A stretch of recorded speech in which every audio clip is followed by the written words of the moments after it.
After a heated hearing to get answers about the Trump administration's plans for Kilmar Abrego Garcia, a frustrated judge demanded assurances that he would get due process. The judge is proposing the government hold him for 48 hours before they remove him from the U.S. WJZ investigator Mike Helgen reports she has ordered another hearing for tomorrow morning before she makes a final decision. Justice for Kilmar! When do we want it? Now! Now! Supporters of Kilmar Abrego Garcia chanted outside federal court in Greenbelt, where his attorneys hoped they would get answers about the Trump administration's plans if Abrego Garcia is released from federal custody in Tennessee next week. And that's why she ordered that a DHS official take the stand, raise his right hand. He's going to be put under penalty of perjury, and he's going to have to give details as to what their plan is for Kilmar Abrego Garcia. Demonstrators confronted federal prosecutors as they walked into court.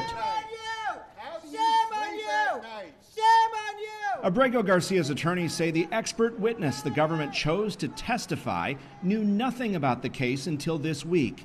Thomas Giles, who oversees ICE field offices, relied on an executive summary just a page and a half long and said he'd only previously heard about the case in the media. It beggars belief that he's being released from criminal custody in 6 days.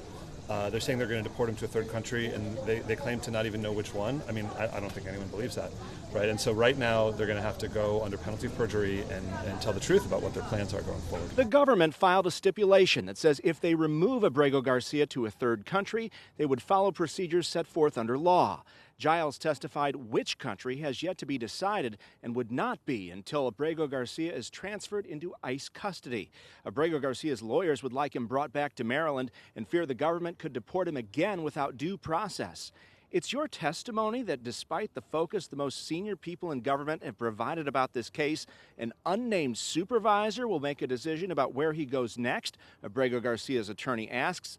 Yes, Giles answers. He says the U.S. has agreements with Mexico and South Sudan. We are not going to send people to a country where they will be persecuted or tortured. Giles insists there were no politics involved in this case and Abrego Garcia was treated just like anyone else. At federal court in Greenbelt, Mike Helgen, WJZ. Mike, thank you.